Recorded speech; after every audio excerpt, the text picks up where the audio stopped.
Hi everyone, today I have the sixth video in my series on Megaminx fundamentals. In this video I will cover S2O example solves using the Eastlund, Westlund, and Pseudo-Westlund methods. For a brief overview, Eastlund solves pieces counterclockwise around the puzzle, while Westlund solves clockwise. Building on that, Pseudo-Westlund changes the S2O edge solving order to help reduce rotations. With that, let's get started. Before we jump into the example solves, I have a few tips for improving your look ahead and helping you plan solutions more effectively during your solves. My first tip is to study how single moves such as U, R, and F affect pieces on the Megaminx. Understanding how these individual moves affect the puzzle can help you see connections between different S2O and F2O pair solutions. For an example of these connections, I have this red cream green S2O pair where the edge is here, the corner is here, and the red S2O is solved on the front, and the pair has to go into this slot in the back. For this case, you can actually set up a 3-move insert by doing a R prime, and then doing a U prime, and then inserting this pair to the back. The second case has the corner here instead, and the cream green edge in the same spot. For this case, instead, one solution is to bring these pieces to the right side, pair them up like this, and insert into the back. However, another solution you can do is you can do a BR prime and set up into the previous case I showed you, which will give you a smoother 3-move insert solution. For this case, the overall solution is BR prime, R prime, U prime, and then you insert this pair to the back. This is the last of the 3 cream green cases I wanted to showcase, and here the cream green corner is next to the edge but in the flipped position. One way to solve this is by bringing this over to the right side and doing a shifted 3x3 insertion, maybe something like this. However, building on this concept of connecting different pairs with single moves, if you do a BL prime, you'll get the second case I demonstrated, which is 1 move away from the kind of shifted 3-move insert. This means that another solution for this case would go BL, BR prime, R prime, then U prime, and then insert into the back. My second tip covers how to use each step of S2L to prepare for the next S2L step. While solving a card pair or edge, you can start tracking and planning the pieces for your next pair or edge. Solving S2L pieces can mainly be done in 2 stages. The first stage is setting up the pieces, and the second stage is inserting them into their slot. During the setup stage, I like to loosely track the pieces for my next step. I don't need to know their exact solution yet, since these pieces can still move around a lot at this point. During the insertion stage, I will then plan the exact solution for my next pair or edge. Since insertions are usually only 3 or 4 moves long and consist of familiar 2-gen triggers, they provide a good window to plan the exact solution for the next pair or edge. To demonstrate this concept, I will use red S2O again, where I will solve the pink-cream pair first, and then the pink-blue pair afterwards. For this solution, I see the two red corners here, this pink-blue edge, and this pink cream corner over here. I can move this.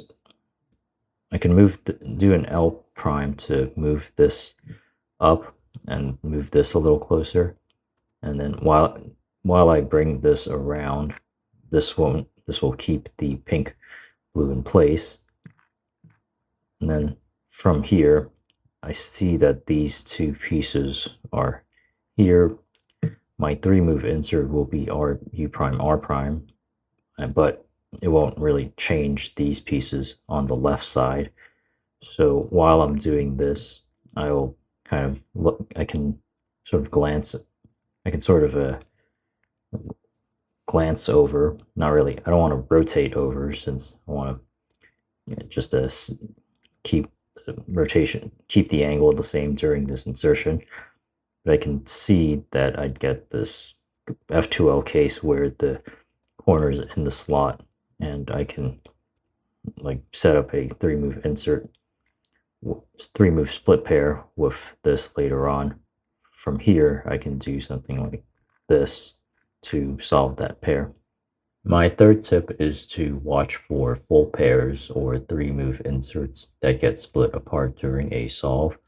By tracking how these pieces are separated, you can sometimes reverse those moves later on to reform the pair.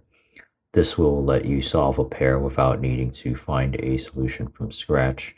For an example of this tip, I see this red cream edge, which I need to insert here. My solution to insert the edge will be U2, and then I would do a R prime FR to on the right side to insert the edge. After the first U, I can see that this pair is formed. So while continuing my U2 R prime FR solution, I will try to see if my U prime, if I can just do another U prime to connect these pairs.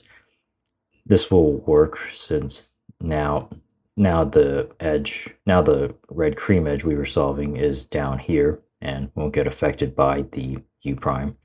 So I can, by undoing that move, I get a quick case and can move into this pair right away like this. Now let's start the S2L walkthrough solves. For all of these examples, I will start with red S2L first, which consists of the pink red and red cream star edges, and the blue pink, pink cream, and cream green S2L pairs. This will be the Eastlund example solve. Right away, I see this pink red edge right in front of me, so I will do an F2 to insert that. I see this here as well. I could insert it from here, but to keep these example solves on the simpler side, I will insert the edges, all the kind of base edges first, and then do the S2L pairs. The remaining edge is over here, so I can do something like this to insert it. I see this as well, but this case isn't really too great, and generally for Eastlund, it helps to solve the pairs from left to right. So if I solve this pair first, I'd have to solve these, and then I'd have to rotate into this direction anyways, and that kind of would be a little less efficient. It's easier to solve this blue-pink pair if you can, and then go transition to one of these cream pairs. So for this solution, you can do something like this.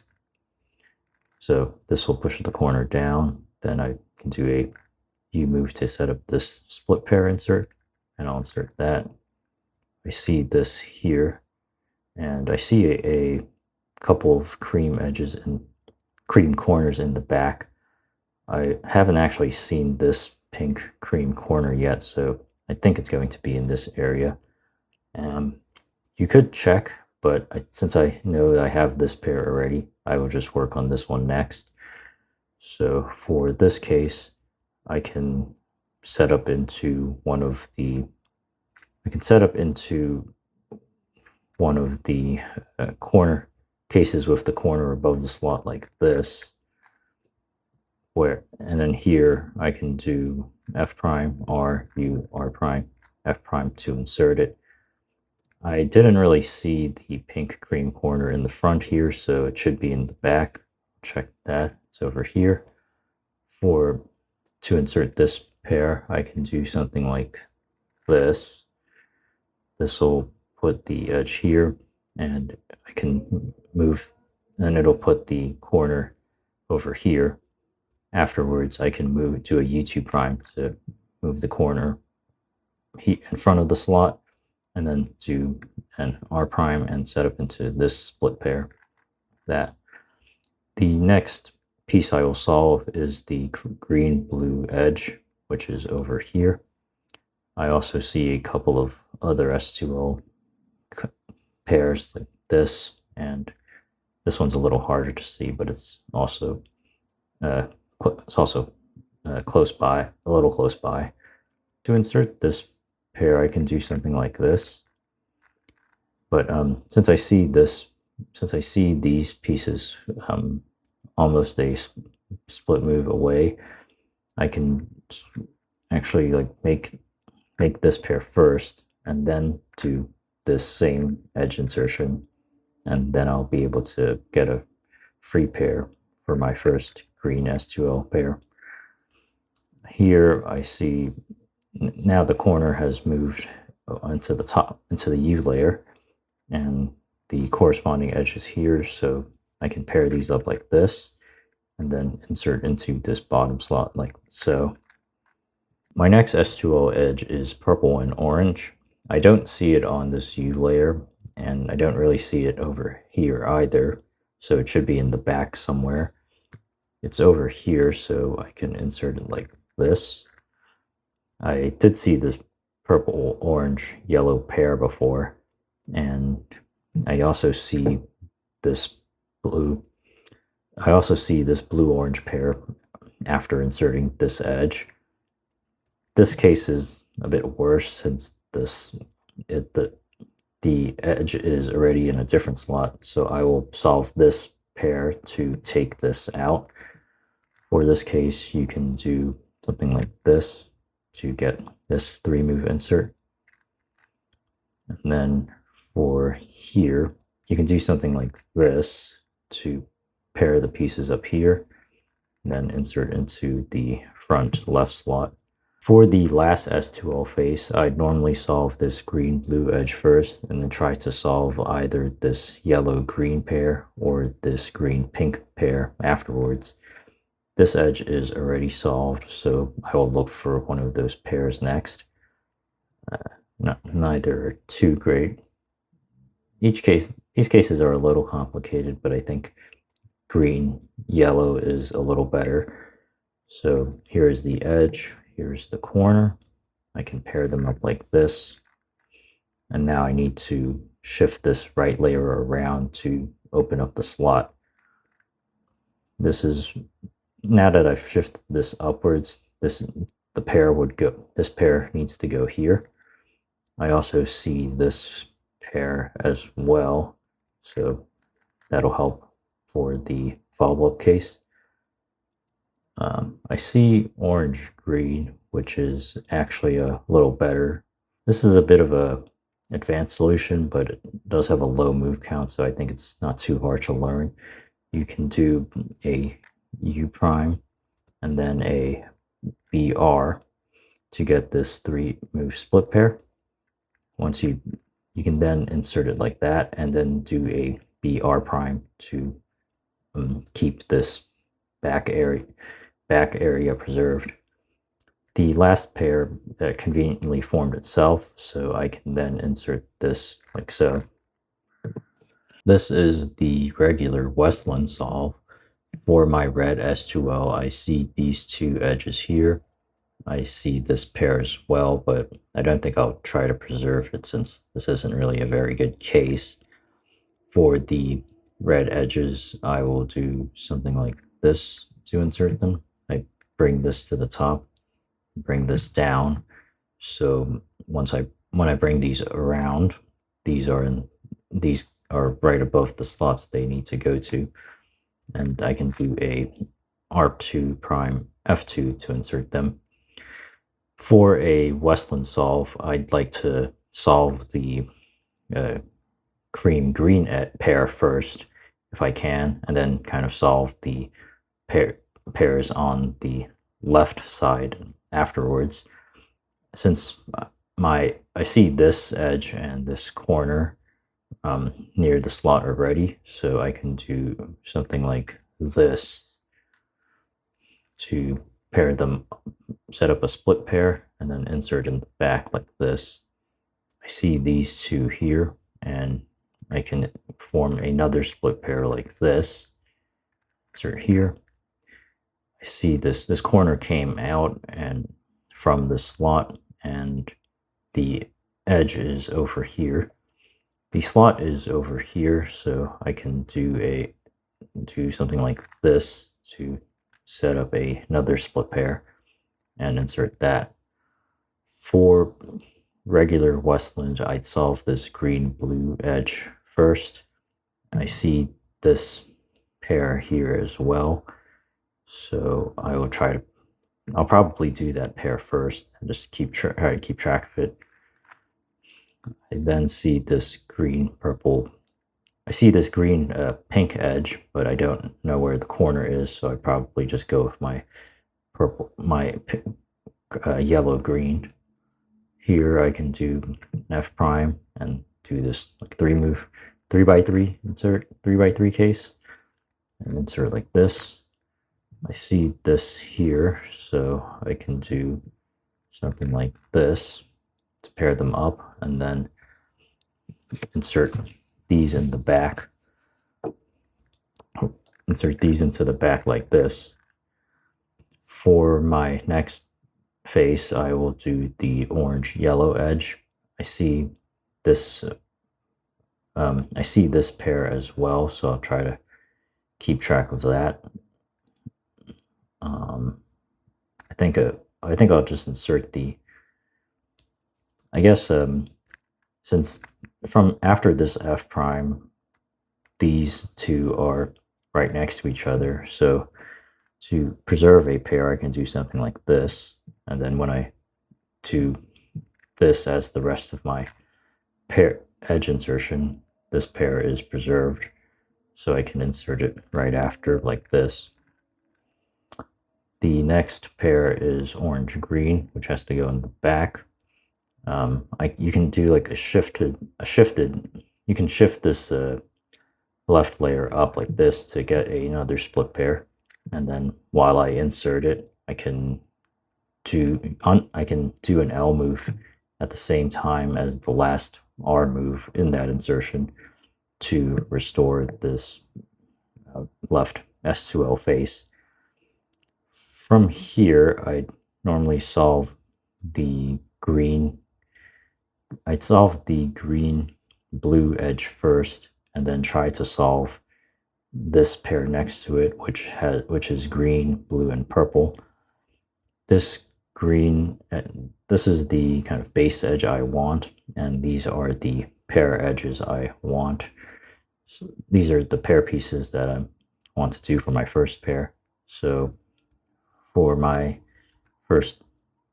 solution, I do something like this to get this edge here in a shifted slot, and then get this on the right side where it needs to go. I then do this case like this to insert these. From here, I saw this cream blue edge, and I see this cream blue corner over here. This can be a little bit tricky. One more advanced maneuver you can do is, instead of inserting this with a sledgehammer, you can insert this with U prime, R prime, and then bring this corner over here, so that when you do an F move, you'll get an extra free pair. A little bit hard to see because usually my thumb is kind of blocking this corner, but can make it. I think it's more efficient than the sledgehammer solution, so it may help to try to keep an eye out for that. So after this pair is formed, I will insert it like this, and then I will do this blue-orange pair to finish S2L. this is the last example solve, and we'll use the pseudo Westlund method. For my red base edges, I see this here, and I see this here. The cream edge actually has the cream green corner right next to it, so if the cream green edge is nearby, I can actually form a 2x2 block, and which is more efficient. This edge is over here, and to form the 2x2 block, I can do something like this, and then an R2 to insert the block. This edge is back here, so I can insert it like this. This case is here, and you can do this like this is like a standard 3x3 F2L case, which it's like this 3x3 F2L case, but from a different angle. In a more intuitive sense, this will put the corner in the slot, and then solve this case afterwards. From here, you can use that same idea by doing a RU to R prime to put the corner in its slot, and then continue with the usual solution. I see this red corner here, and I didn't really see the pink blue edge on this left side, so I'll check back in this back area to see if it has both pieces, which it does. So to insert this pair, I will bring it over like this, then do F U R U R F R prime to insert it. Now for pseudo S2L, instead of solving the green blue edge first, I'll solve the green yellow edge first, which I can do like this. I will then insert the yellow green blue pair here, and then do the green pink pair afterwards. The corner is here, and I can sort of, in my mind, I'm going to try to set up a 3-move insert with the edge around here somewhere. The edge is over here, so if I do something like this, I get this 3-move insert, and then I can solve it here and do a shifted move to solve this block. This corner is here, and the edge is over here. So to pair these up, I can do something like this. The next edge I'd solve is the purple-orange, and it would go into this slot. Normally, I see the purple-orange edge here, but I'd actually solve this orange-yellow pair first, since it's already on the right side. And to pair these up, I can do something like this, and this actually makes it easier to insert this purple-orange edge, because without this pair, I'd have to do an L2 and an L2 prime, and then an F2 prime, which are both not very good moves. However, with this pair here, I can set up a pair here, attach this edge to the pair, and then do something like this to insert the pair and edge together, and that I think avoids the L2 prime and the F2 prime from the other solution. Now that this is solved, I can do a F prime to bring it into its right spot. I see this corner and this edge, so I will pair these up like so. I will then, the last S2L face is largely the same as the regular Westlund, where I solved the green edge first, and we'll try to solve one of those neighboring green pairs after it. The green blue edge is right here, and this this cream blue pair is right here on the side, so I can actually form a 2x2 block by doing this. After that, I need to solve this pair.